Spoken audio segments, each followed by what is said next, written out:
tentang neurovaskularisasi dari OGM atau organa genitalia maskulina. Pertama, kita bahas tentang penis dulu. Nah, sebelum masuk ke neurovaskularisasi, dalam proses ereksi dan juga ejakulasi itu penting banget kalian buat memahami tentang muskulo ischiocavenosus dan juga bulbus spongiosum. Yang mana kalau misalkan musculus ischiocavenosus, dia itu kan letaknya dia di samping dari penis kan. Nah, itu fungsinya dia itu akan membantu dalam proses ereksi. Sedangkan si musculus bulbus spongiosum dia itu akan secara langsung menempel ke penisnya, baik ke spongiosum maupun cavernosanya. Sehingga yang bulbus spongiosum itu akan membantu dalam proses ejakulasi nanti. Gitu. Kemudian kita ke vaskularisasinya. Nah, untuk vaskularisasi dari penis, untuk arteria sendiri itu semuanya mendapatkan cabang dari arteri pudenda, baik itu interna maupun eksterna. Kalau misalkan arteri pudenda yang eksterna, dia itu akan memvaskularisasi yang bagian luar, baik itu dari kulitnya maupun dari fascianya. Sedangkan kalau misalkan arteri pudenda interna, dia akan memvaskularisasi yang bagian dalam penis. Jadi dari arteri pudenda interna ini baru nanti dia akan bercabang-cabang. Misalnya dari arteri pudenda interna dia akan bercabang ke arteri bulbo-uretralis. Nah, arteri bulbo-uretralis ini dia akan memvaskularisasi bagian corpus spongiosum.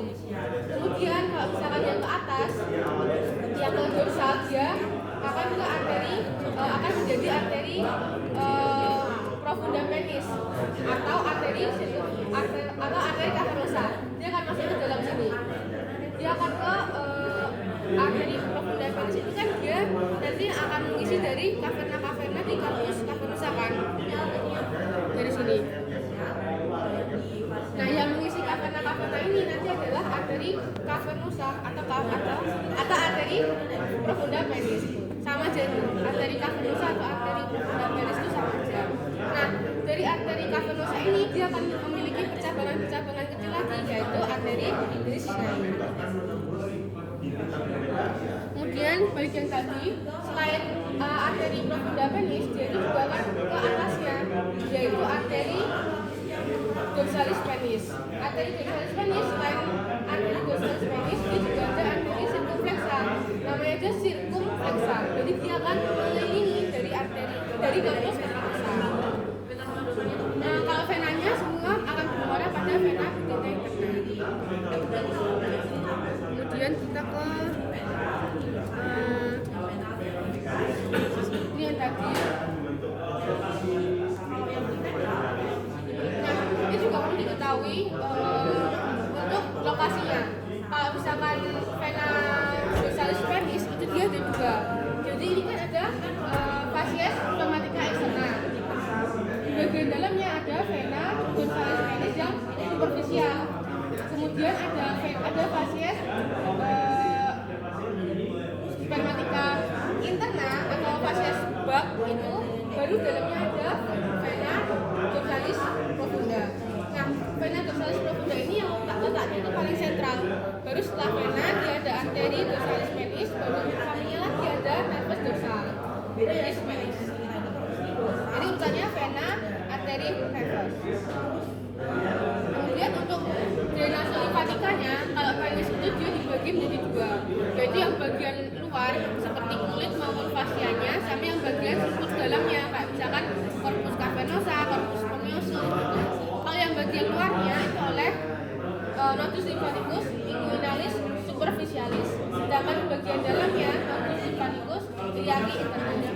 Dan iliaci internalis ini nanti juga akan digunakan untuk nodus lymphaticus dari glandula-glandula aksesoria kayak glandula prostat, vascula seminalis, bulbo-uretralis, itu pakainya juga ke iliaci internalis. Kemudian kita ke mekanisme ereksi dan juga ejakulasi. Sebenarnya untuk gampang ngapalinnya, kalau aku sendiri kan ereksi itu ada R-nya, jadi dia parasimpatis. Tapi kalau ejakulasi berarti simpatis gitu. Nah, untuk segmen-segmennya sendiri kan kemarin udah belajar ya, kalau misalkan parasimpatis itu dia pasti akan menginervasi segmen yang di pinggir-pinggir, berarti kranio sama sakral. Kalau misalkan simpatis dia yang di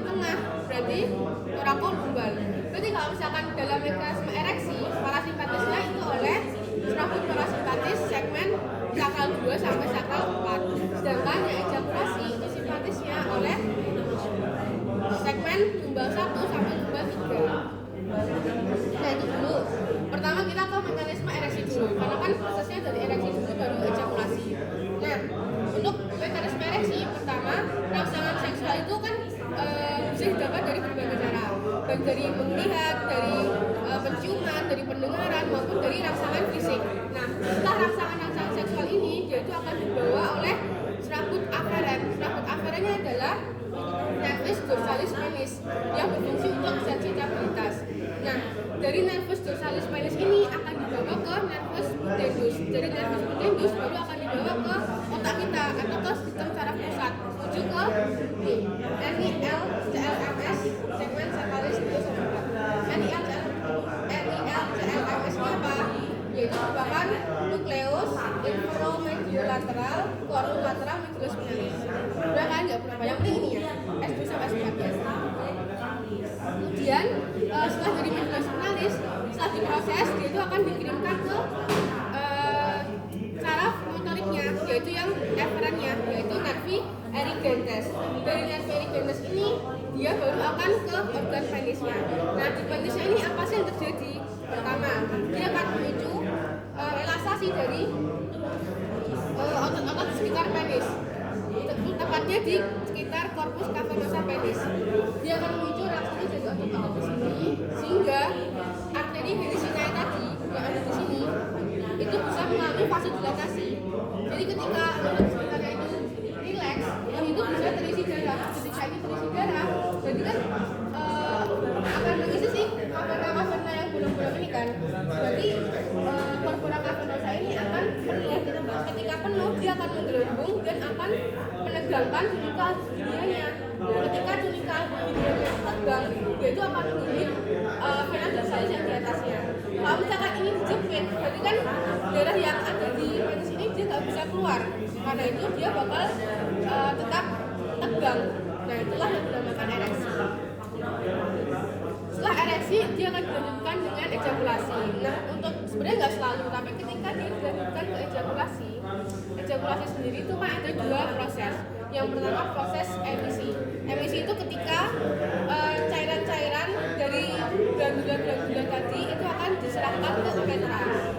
Apa aja glandulanya?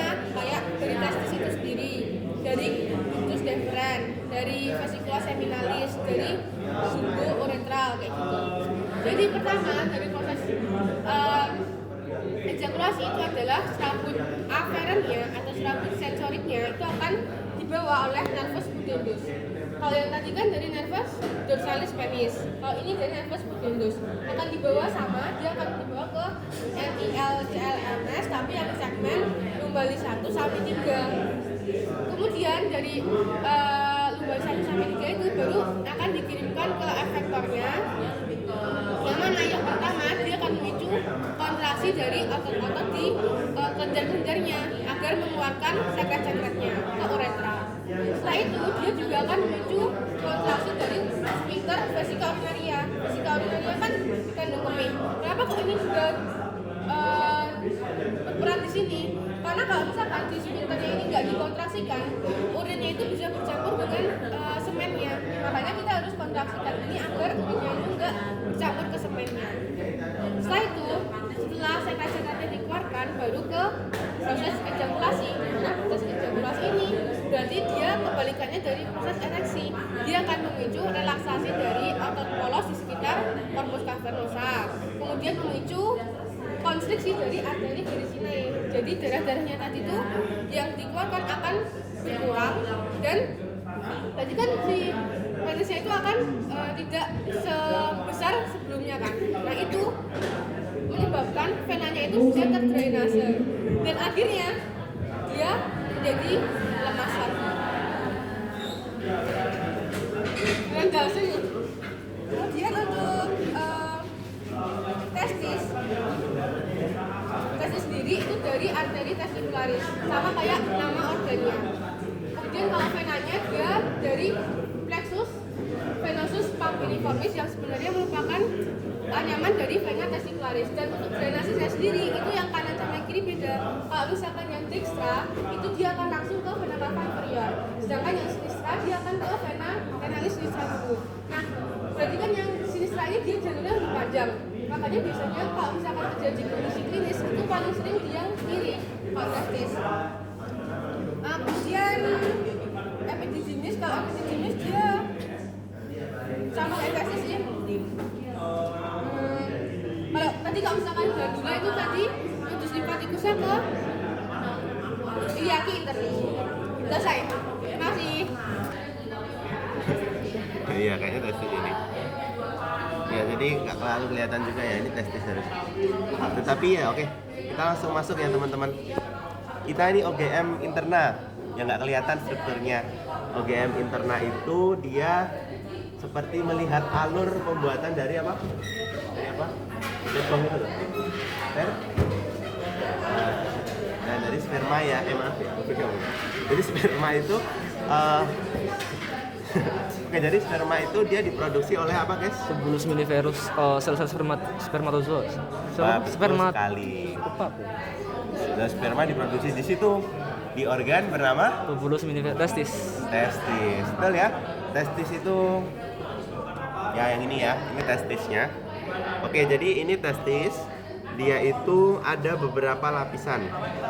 Kalau ditanya, bentar ya. Dari embriologinya dulu ya. Testis itu aslinya dari mana, guys? Abdomen, kafum. Dari kafum abdomen, lebih tepatnya di daerah punggung. Coba dibuka yang di situ ada nggak yang embriologinya? Nah, dari sini boleh pinjem ya. Nah, dari punggung. Nah, dari punggung itu aslinya dari ginjal ya. Dan dia itu nanti akan turun ke bawah membentuk skrotum tadi sebagai lapisan pembungkusnya. Itu dia juga asalnya dari abdomen. Dan dia itu adalah ada yang menariknya kan otomatis dari punggung ke bawah itu, yang menariknya namanya apa? Gubernaculum testicularis. Iya, gubernaculum testicularis. Cewek juga punya nggak gubernaculum? Punya.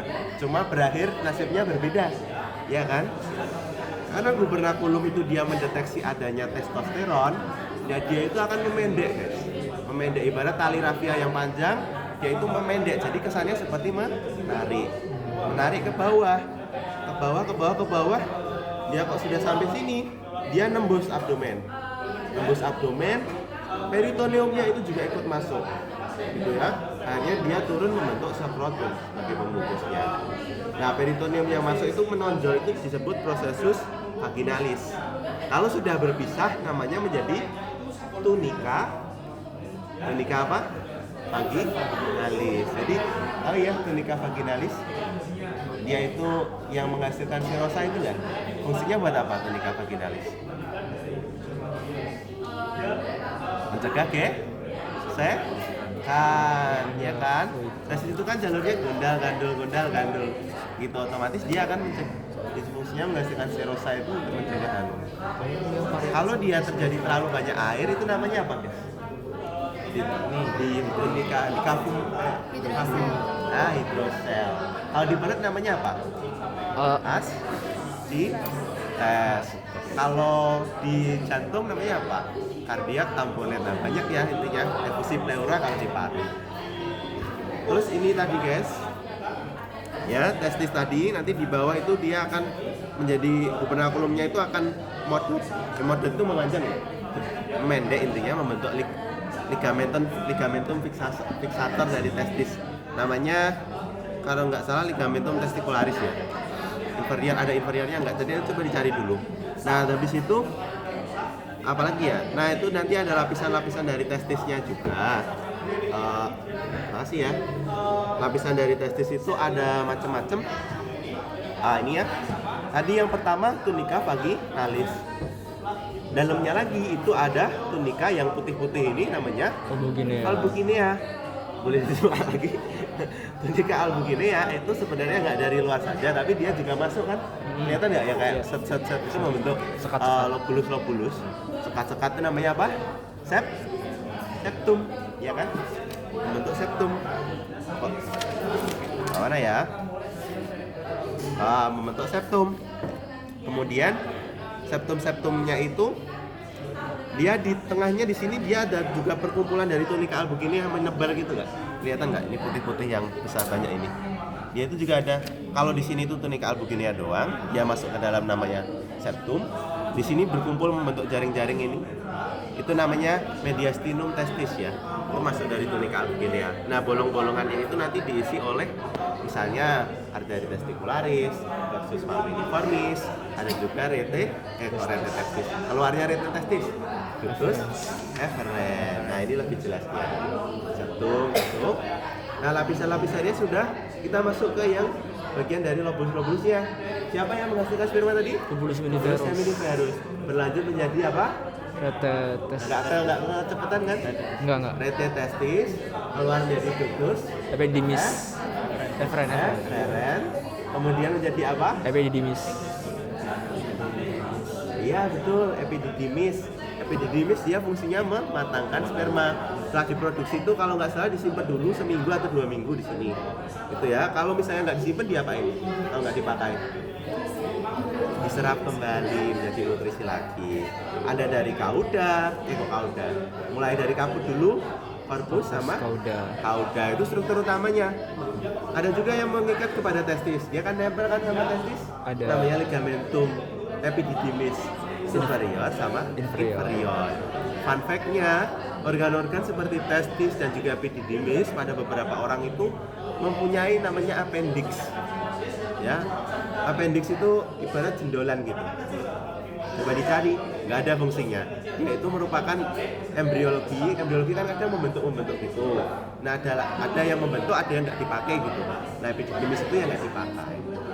Epididymis punya, vas deferens itu juga punya. Terus, ya.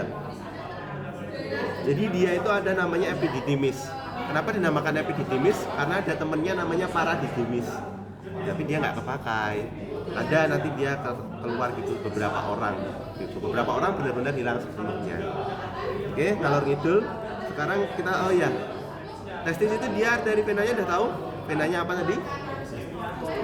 Testicularis. Udah tadi neurovascul. Ingat ya, testicularis dia cabang dari apa? Alta abdominalis. Kalau venanya pampiniformis dia nanti menjadi vena testicularis. Kalau kiri kembalinya kemana? Ke ginjal. Yang kiri sini kembalinya ke vena renalis sinistra. Kalau yang kanan cava inferior. Kalau ke kanan dia cava inferior kan berarti miring ya. Nah, lebih aman. Kalau dia lebih vertikal, makanya lebih sering terkena Varicocele. Varicocele. Kan varises ya. Varicocele. Kalau inflamasi namanya orchitis. Epididymis, lanjut vas deferens. Vas deferens dia tadi suruh jelasin ya sama ada yang namanya menarik testis. Dia minimal suhunya turun berapa dari suhu 3 derajat. 3 derajat. Kalau dingin dia ditarik. Siapa yang menarik? Cremaster. Tulus cremasterika. Nah, cremasterika itu kalau nggak salah dia turunan dari musculus obliquus yang mana gitu. Lupa aku. Makanya obliquus yang internus. Kalau nggak yang trapezius, yang internus ya. Nah, internus. Dan dia itu struktur di skrotum itu sebenarnya adalah turunan dari dinding abdomen. Mungkin bisa aja keluar ya, nggak tahu ya, kadang random.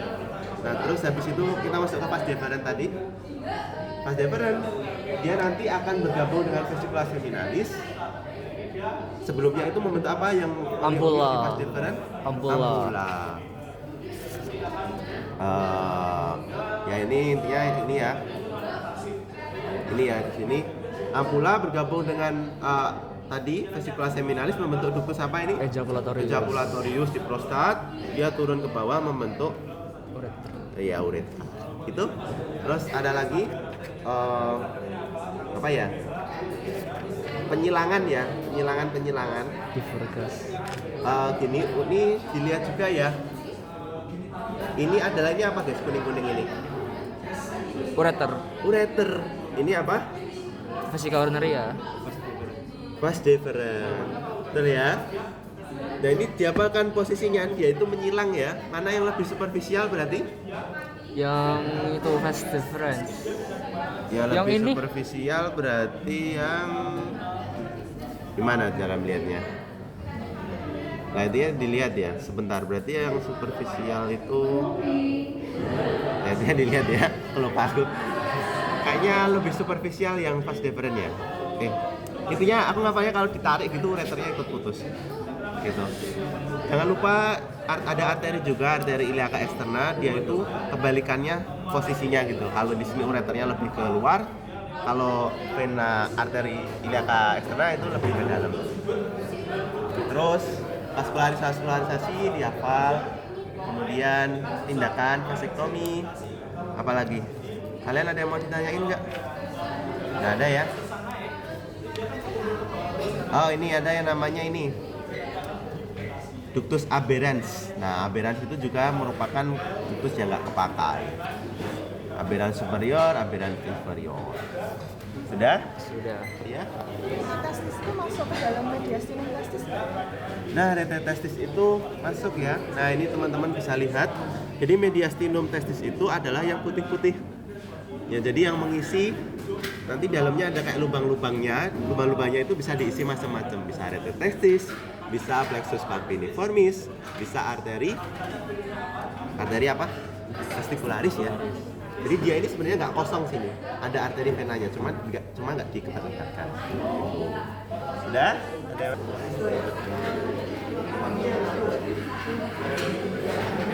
Selamat pagi guys, kita di sini akan belajar teknis UGM. Jadi kita bahas yang UGM eksternal sama internal. Pertama yang eksternal dulu, ada yang namanya hipospadia. Jadi hipospadia itu dia kelainan kongenital.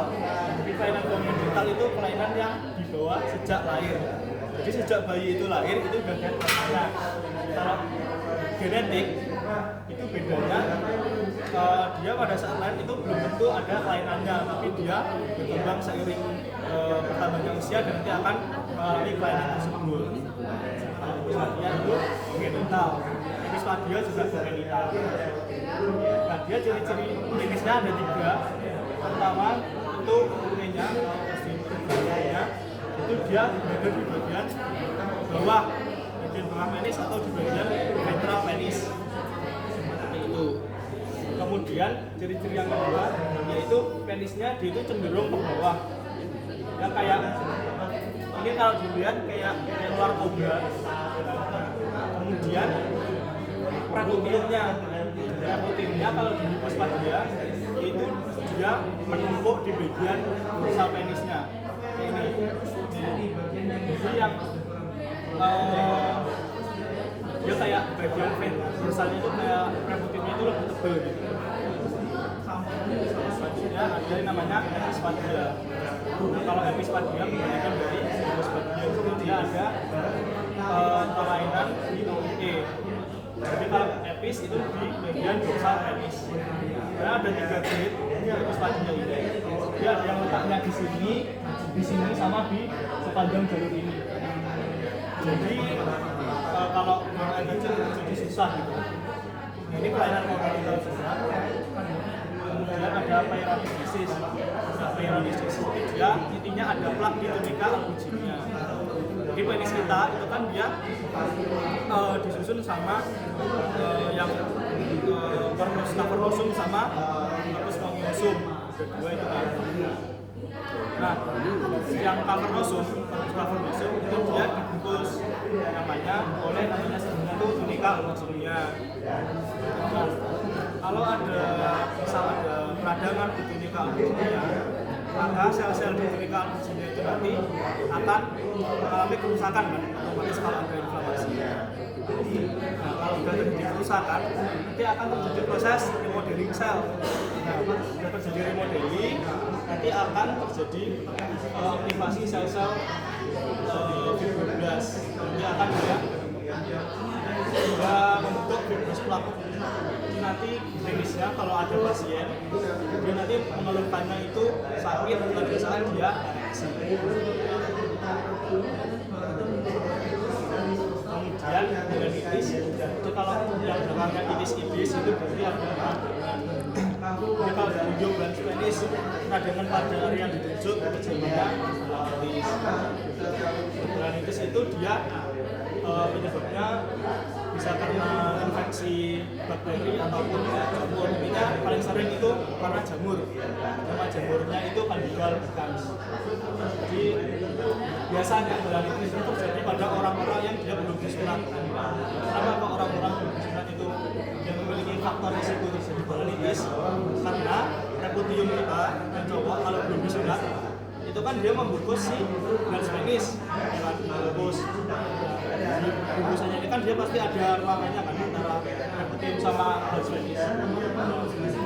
Di antara reputium sama garis penis itu nanti di sana banyak sekali bercak-bercak warnanya itu kayak putih gitu. Itu namanya smegma. Smegma itu kayak sisa bisa dari sisa cairan urin itu kan menumpuk di situ. Otomatis di sana kan banyak mikroorganisme kayak bakteri. Itu yang menyebabkan terjadi hepatitis. Jadi kalau fibrosis itu kondisi di mana reputium itu dia tidak bisa diretraksikan. Jadi bisa karena si orifisium reputiumnya itu terlalu kecil.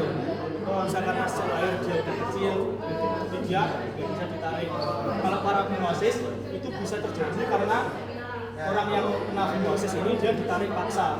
Kalau ditarik paksa dia nanti akan nyantol ke sini nih. Ini kan kayak ada apa? Fosa. Nah, dia bisa nyantol di situ si reputiumnya. Nah kalau sudah nyantol di sini si reputiumnya ini nanti dia aliran darah balik dari kulit reputiumnya itu dia nanti terhambat. Nah kalau terhambat aliran balik darah dari reputium ke jantungnya itu terhambat, maka darah venanya itu dia ngestak di situ di kulitnya di reputiumnya itu ngestak lama-lama besar nanti dia mendesak si jaringan garis penisnya atau mendesak si corpus cavernosum sama corpus callosumnya itu terdesak sehingga arteri yang membawa darah dari jantung menuju ke penis itu dia terganggu sehingga dia si penisnya tidak menerima suplai oksigen dan juga nutrisi. Nah, nanti bisa komplikasinya itu bisa sampai penisnya itu mati atau iskemik.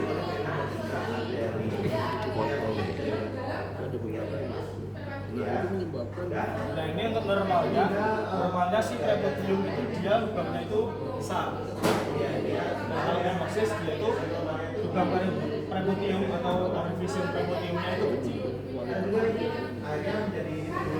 Kemudian BPH atau benai hidraplasia, jadi benai itu artinya jinak, prostat jadi gejala prostatika, hidraplasia itu jadi pertambahan sel yang abnormal.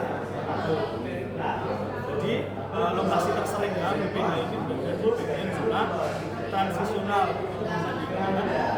Kalau yang ganas atau CA prostat itu dia paling sering di zona yang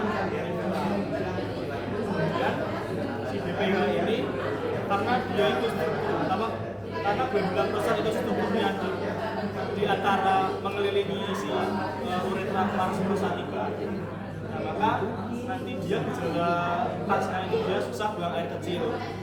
Kalau buang air kecil sakit, kemudian bisa ada sampai ada darahnya. Nah, kalau darahnya itu bisa jadi terjadi kebebasan. TURP atau transurethral resection of the prostate ini dia gold standar penanganan dari BPH. Jadi dia non invasif. Dan nanti prosedurnya itu dimasukkan lewat ostium uretra externum dari OP sampai menuju ke bagian glandula prostat nanti diambil jaringannya. Ini namanya adsensus testicularum. Jadi namanya adsensus berarti dia kegagalan di skrotum itu turun di atas testis itu turun ke dalam skrotum. Dan banyak yang penting itu karena dia kan kegagalan turun. Nah, dia turun dari kapung abdomen ke skrotum itu kan ada jalannya, ada perjalanannya. Itu lewatnya mana aja? Itu lewat sini, lewat abdominal, lewat kanal cerebral, sama suprascrotal. Ini bisa diingat-ingat lokasi terseringnya itu juga kita ini. Kemudian varicocele, jadi dia intinya ada pelebaran vena testicularis atau di plexus pamphiliformis. Dan kalau varikokel ini dia itu seringnya itu di bagian testis yang kiri. Kenapa Pak di testis yang kiri paling sering? Karena aliran balik darahnya atau venanya untuk vena testibularis dextra sama sinistra itu muaranya berbeda. Kalau yang dextra dia nanti akan langsung masuk ke vena cava inferior langsung ke jantung. Kalau yang kiri yang sinistra itu lewat vena renalis sinistra dulu. Jadi dari vena testibularis sinistra ke vena renalis sinistra. Nah itu dia jalannya itu membentuk sudut 90 derajat. Nah kalau sudutnya agak lurus ini 90 derajat, kan darah balik kan berarti dari testis ke atas jantung. Nah ke atasnya ini susah karena dia tajam gini, kan ada gaya gravitasi juga yang dia menarik si venanya itu ke bawah. Jadi dia nanti kena gaya gravitasi, kemudian aliran darahnya itu jadi menumpuk di vena testicularis. Kemudian hidrokel, hidro itu artinya cairan, kalau derma itu artinya gerak. Di hidrokel itu ada cairan di cava derma, di lapisan testis. Kalau hematokel ini ada hema atau darah him. Kemudian orbitis. Nah, orbitis ini juga sering keluar responsi, biasanya soalnya ada preparat kayak kepala gitu, nanti ditunjuk bagian glandula parotis. Glandula parotis itu di sini, ditunjuk kan. Kemudian inflamasi di area yang ditunjuk itu dapat menyebabkan apa di testis, gitu. Jawabannya orbitis. Nah, yang menyebabkan apa virusnya itu virus mumps kalau kita cek virusnya. Pandangan pada epididymis. Dan ya ini nice to know kalau torsium berarti kan dia memutar gitu testisnya jadi kayak mengukir. Dan sterilisasi vasektomi atau tektomi, jadi dia dipotong bersih sih pas diferensial agar spermanya nggak bisa naik ke dalam nanti ejakulasi nggak ada spermanya gitu, jadi tidak terjadi pembuahan.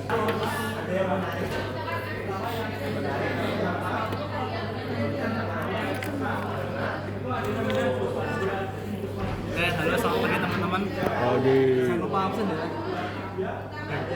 Habis dari stase klinis, ya cukup pusing ya klinis ya. Oke, jadi hari ini kita bakal bahas yang namanya glandula aksesoria. Nah, glandula aksesoria ini kita materi kuning dikit banget guys, cuma 3 organ doang dan organnya itu gampang-gampang. Nah, glandula aksesoria ini merupakan satu glandula atau kantong yang dia akan menghasilkan satu sekret. Nah, sekret ini dia fungsinya adalah sebagai pembantu dari sperma itu sendiri. Nah, nanti kita akan belajar mengenai 3 organ atau 3 glandula. Yang pertama, glandula vesicula seminalis, yang kedua, glandula prostat, dan yang ketiga adalah glandula bulbo-uretral. Nah, mungkin bisa ditunjukin dulu teman-teman, glandula vesicula urinaria itu vesicula seminalis itu yang mana? Oke. Yang ini ya teman-teman. Oke, yang kedua prostat yang mana? Prostat. Oke. No, yang ini. Terus yang aku tanya yang terakhir, di mana? Glandula bulbo-uretral. Di bawah prostat. Ya, betul. Di sini. Jadi ini apa? Oh, ini bolongan doang buat masukin ini. Ting. Buat masukin ini doang. Nah, dia glandula Di dalamnya. di sini. Di dalam otot. Di yang namanya diafragma urogenital atau spasium perinei profundo gitu. Nah, kita bahas dari yang pertama dulu ya, dari vesicula seminalis. Tapi pertama-tama kita bahas dulu dari perjalanan sperma itu sendiri. Pertama, sperma dia dibuat dari testis. Terus dia dimatangkan di epididymis. Terus dia naik lewat vas deferens menuju ke ini ampula vas deferens. Terus dia ke sini teman-teman. Ke ductus ejaculatorius. Ini ductus ejaculatorius itu yang ini nih, ductus ejaculatorius. Nah, tapi sebelum dia ke ductus ejaculatorius, dia harus cairannya dia tuh harus dikasih makan dulu lewat Vesicula seminalis. vesicula seminalis, lewat cairan yang dihasilkan oleh vesicula seminalis. Nah, oke, kita bahas vesicula seminalis. Vesicula seminalis itu dia letaknya di sini teman-teman. Dia letaknya di belakang dari vesika urinaria. Oke. Dia di sini fungsinya atau nama dari penamakannya dulu. Penamakannya dia tuh kayak gajih. Teman-teman tahu gajih nggak? Nah, ini kayak gajih. Dia kayak suatu kantong terus dia kayak dilipat-lipat kayak gitu. Makanya jadinya kayak gini. Dia akan menghasilkan suatu sekret yang kandungan sekret itu ada 2. Yang pertama dia fruktosa, yang kedua prostaglandin. Fruktosa itu kan gula kan. Jadi dia fungsinya adalah untuk memberi makan, ngasih makan spermanya supaya spermanya kuat. Terus habis itu dia ada prostaglandin. Dia fungsinya adalah untuk memberi motilitas dari spermanya supaya spermanya itu bisa gerak. Nah, di sini dia tuh ada ototnya. Nah, begitu kita ejakulasi, ingat ya, waktu kita ejakulasi, otot-otot di vesicula seminalis ini dia akan kontraksi. Dia akan mengeluarkan sekretnya tadi menuju ke ductus ejaculatorius. Nah, ductus ejaculatorius yang mana? Yang ini ya. Oh enggak ada ya? Dua ini. Itu merupakan ductus ejaculatorius. Yang sini sampai sini. Sampai sini. Ini ductus ejaculatorius. Begitu udah masuk ke bawah, ini ductus ejaculatorius nih, set kayak gini. Nah, begitu sampai di sini, dia akan masuk ke prostat. Nah, kita bahas ke prostat. Kita bahas dari posisinya dulu. Sekarang aku mau tanya, bagaimana cara kita bisa meraba prostat? Kalau dubur, atau kita tahu UC.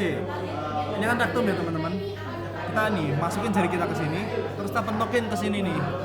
Ini kita bakal ketemu sama ini prostat. Nah, dari sini kalau kita pemeriksaan ini, kita evaluasi prostatnya bagaimana? Apa yang kita evaluasi? Yang pertama, apakah prostatnya itu membesar? Dan kalau membesar atau ada benjolan itu seperti apa? Apakah benjolannya keras atau dia empuk atau dia kenyal? Kalau benjolannya empuk atau kenyal, jadi kayak mentul-mentul kayak gitu, dia disebut dengan BPH, benign prostate hyperplasia. Dia merupakan tumor jinak. Tapi kalau benjolannya itu kayak batu, keras, dia disebut dengan karsinoma atau kanker prostat. Nah, udah tahu gitu, sekarang kita bahas dari lokasi penyakitnya. Kalau kanker prostat itu dia lokasinya ada di mana? Perifer. Di zona periferal, di sini, bawah sini. Kalau BPH, dia lokasinya ada di Transisional. Transisional itu ada di sini. Jadi kita harus tahu di mana pembagian zona-zonanya.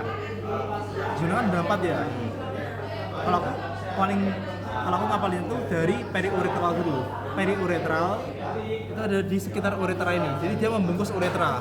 Uretra pars prostatica. Begitu dia melapisi dari uretra, kita maju ke depan ke zona transisional.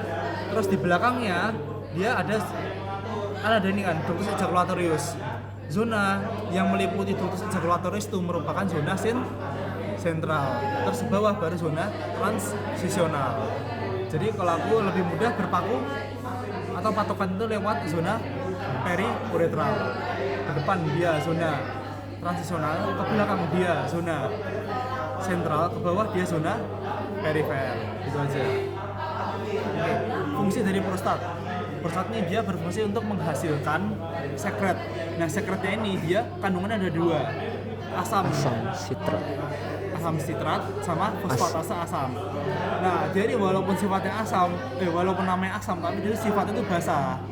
Jadi dia menghasilkan senyawa basa, fungsinya adalah untuk menetralkan suasana asam di vagina supaya sperma itu nggak mati di vagina. Nah, dia akan keluar lewat ductus namanya ductus prostaticus. Ductus prostaticusnya ini dia akan keluar ke uretra pars prostatica ke sini. Nah, begitu dia sampai uretra pars prostatica, saat ejakulasi sperma tadi itu dia bakal turun ke bawah ke sini nih. Nah ini kan kelihatan kan di sini kan ada Bulbo retralis. glandula Bulbo retralis. bulboretral. Letaknya ada di Bawah. dalam diafragma urogenital. Oke, boleh sebutin teman-teman. Diafragma urogenital itu ada 2 otot kalau laki-laki. Apa aja? Transversus uretra. Eksternum. Terus sama? Oke, betul. Kalau pada perempuan dia ketambahan 2 organ lagi, 2 otot lagi namanya besar uretra. Kalau besar uretra sama uretrovaginalis. Ini ya glandula bulboretralis. Nah, FYI, nama lainnya dari glandula bulboretralis itu merupakan Koper. glandula Koper. koper. Dia merupakan homolog dari Vestibularis major. vestibularis major. Nama lainnya glandula vestibularis adalah glandula Bartolini. Oke, betul ya. Udah, itu. Nah, terus saya mau kasih tahu teman-teman gimana penampakan dari glandula bulboretral. Ini ya teman-teman. Sekecil ini. Yang warna kuning. Ting. Oke. Itu. Udah, itu doang. Terus udah jadi melek.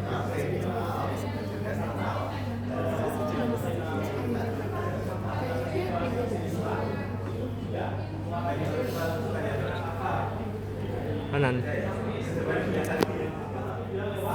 Nah, fungsinya sekret dari glandula bulboretral adalah merupakan pelumas.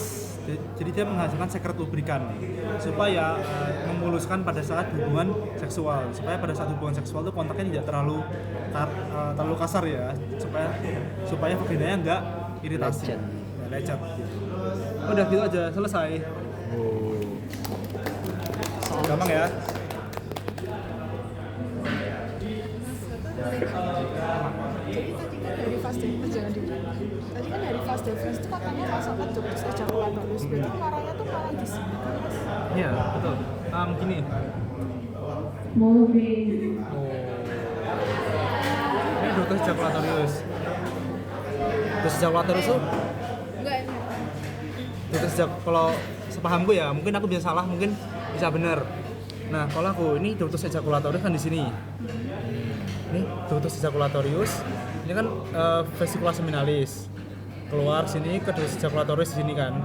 Ductus ejaculatorius masuk ke sini. Pars uretra. Kalau fase deferens masuknya di mana? Sorry. Ini vas deferens. Ini. Sorry, betul. Ini kalau ada dari sini aja ya. Itu vas deferens. Terus dia ini ductus ejaculatorius. Ini ductus ejaculatorius ya. Enggak ini mas, enggak ini. Nah, iya bukan itu mas. Pertemuan vesicula seminalis sama ampula katanya. Sorry yes. Ini ambula ya. Ini vas deferens. Terus ini vesicula seminalis. Masuk ke sini ductus ejaculatorius. Terus dia ke sini Uretra pas ke prostat. sini. Nah, ini tetap ductus ejaculatorius ya. Dia masuk ke uretra pars prostatica. Nah, terus ada yang namanya ductus prostaticus. Ductus prostaticus yang mana? Ductus prostaticus itu dia merupakan ductus kecil, guys. Jadi dia ductusnya itu nanti dia bakal menyatu di uretra pars prostatica gitu. Jadi kayak gini.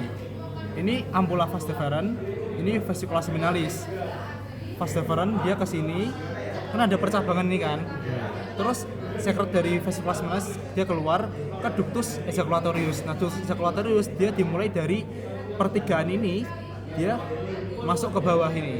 Jadi sepanjang ini kalau menurutku ductus ejaculatorius. Oh, sementara ini fase deferens ini vesicula seminalis gitu. Ini vesicula seminalis, Pak. Ini vesicula Ini seminalis. masih fase deferens ya Mas? Ini vas deferens, ya. Sebelumnya Ampula vas deferens. Ini kan bisa dilihat ya. Ini kan nggak santai aja. Ini kita fase terakhir kan. Satu lagi neng. Ini vesicula seminalis. Ini vas deferens. Ini ampula vas deferens. Ya kan? Ini dia jadi satu di sini. ejaculatorius. Ini ada selang satu, ini ada selang satu. Terus dia ada ke bawah lagi ke sini nih. Set kayak gini kan. Otomatis di sana ada pertigaan kan. Nah, pertigaan itu merupakan awal dari ductus ejaculatorius. Ductus ejaculatorius dia dimulai dari pertigaan tadi, pertemuan antara vesicula seminalis sama vas deferens. Dia terus ke sini sampai ke uretra pars prostatica. Nah, ductus prostaticus itu yang mana? Ductus prostaticus itu kalau menurutku, seingatku, itu dia merupakan ductus kecil yang nanti dia akan bermuara di uretra pars prostatica. Makanya di sini ditulis yang prostat. Ini ya, prostat ya. Dia itu akan bermuara ke uretra pars prostatica. Izin ngerekam nggak? Ya boleh. Ini A berapa? A2. Hai, selamat pagi semuanya. Pagi, Mbak. Kenalin, nama aku Alisa. Sini kita belajar tentang OGM eksterna. Jadi kalau OGM eksterna itu ada 3, ada penis, Testis, skrotum, sama funiculus spermaticus. Oke, terus kalau ini tuh apa? Penis. Ini penis. Kalau ini scrot. Ya benar, testis tapi dalamnya. Kalau luarnya berarti skrotum. Terus kalau sini Funiculus spermaticus. funiculus spermaticus. Oke, kalau penis tuh homolog sama apa? Klitoris. Ya, Glans klitoris. Habis itu kalau penis dia terbagi jadi 2 pars ya. Ada pars fixa sama pars libera. Kalau pars fixa dia yang memfiksasi. Jadi dia di bagian pangkal sini. Terus kalau pars libera dia di sini. Nah, terus pars fixa atau yang namanya radix penis, dia tuh ada 2, ada bulbus sama crus. Kalau bulbus dia tuh yang di tengah, yang satu bulat ini. Kalau crus dia tuh memanjang dan dia ada 2, ada crus dexter sama crus sinister. Nah, terus dari pars ini kan pars fixa. Habis itu lanjut ke pars libera. Si bulbus bakal berlanjut jadi corpus spongiosum. Terus dari crus dia lanjut ke corpora cavernosa. Nah, kalau penis tuh ditentuinnya kalau ventral dorsal dari posisi dia apa? Ereksi. Kalau ereksi berarti yang di sini ventral apa dorsal? Dorsal. Ventral. Ereksi. Iya, kalau ereksi kan dia ke atas gini. Ini waktu dia. Di depan. Oh iya. Ya, jadi kalau di bawah sini dia yang ventral. Kalau yang di sini dia yang dorsal. Itu ya. Dan kalau corpus spongiosum dia letaknya di ventral. Kalau corpora cavernosa di dorsal. Terus corpus spongiosum dia bakal melebar ke distal jadi glans penis. Ini kita lihat dari lapisan-lapisannya. Kalau paling luar atau superficial itu ada kulit. Habis itu ada fascia penis superficial atau fascia dartos. Di fascia dartos ini ada vena. Namanya vena dorsalis. Vena dorsalis itu ada 2, ada yang superficial sama profunda. Karena dia di fascia superficial, berarti dia vena dorsalis superficial. Terus habis itu di bawahnya ada fascia bak atau fascia profunda. Kalau yang di sini itu ada arteri vena nervus dorsalis yang profunda. Nah, karena di sini ada nervusnya, dia itu bakal jadi target saat anestesi kitan atau sunat. Nah, terus paling bawah itu ada tunica albuginea. Kalau tunica albuginea dia cuma melapisi corpora cavernosa. Kalau corpus spongiosumnya enggak. Terus di tunica albuginea dia juga memisahkan corpora jadi 2, namanya septum penis. Terus di corpora cavernosa dia punya trabekula atau jaringan-jaringan kayak ini yang dia itu akan membentuk suatu rongga. Kurangan berongga namanya cavernae atau caverna. Nah, terus kalau di tengahnya sini ada arteri namanya arteri profunda. Nah, fungsi arteri ini kalau misalnya penis itu ereksi, arterinya bakal dilatasi atau membesar ya. Kalau membesar nanti darahnya makin banyak ke situ, terus sampai mengisi si caverna di sini. Jadi penisnya akan keras dan membesar. Baru terus di bagian ventral ada corpus spongiosum yang dilewati sama uretra. Uretra pars spongiosum. Terus sini ada glans penis. Kan tadi ada corpus spongiosum tuh melebar jadi glans penis. Glans penis di sini. Jadi kalau glans penis dia ada yang suatu bagian yang menonjol namanya corona glandis. Terus antara glans penis sama pars liberanya ada column glandis. Gitu. Terus glans penis dia juga dilapisi sama suatu kulit namanya preputium. Ini. Jadi kalau misalnya kitan yang dipotong tuh ininya. Terus antara preputium sama glans penis dia dihubungkan sama preputium. Terus lanjut ke struktur yang internalnya. Jadi kan ini penis, ada uretranya di sini. Nah, di atasnya itu ada prostat, baru di atasnya lagi ada vesika urinaria. Nah, kalau bagian prostatnya di sini tuh kayak gini. Ini kan prostat, terus ini ada uretra pars prostatica. Nah, di sini itu ada sinus prostaticus.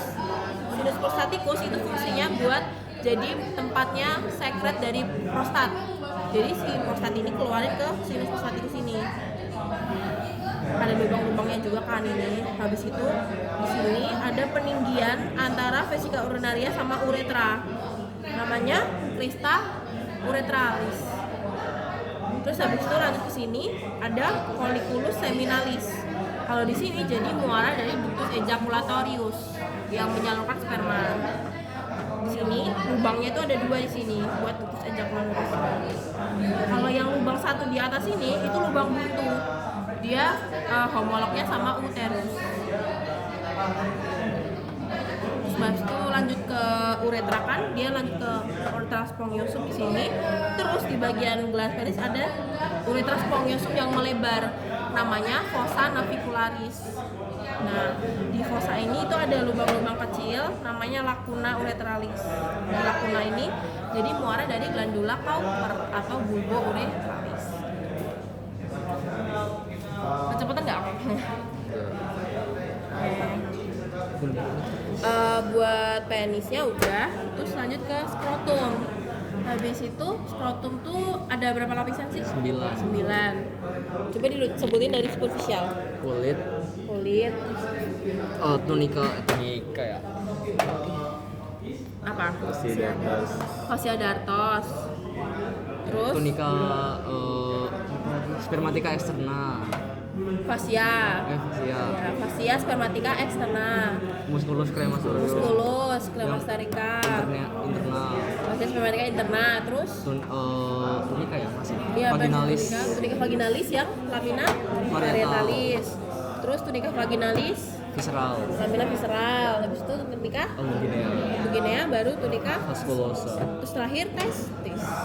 Substansia testis.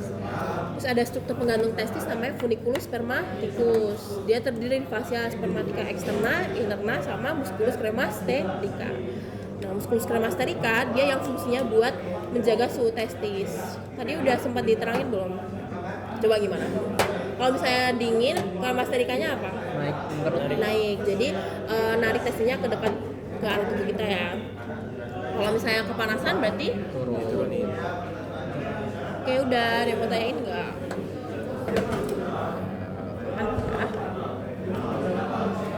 Udah keadaannya pos terakhir kan?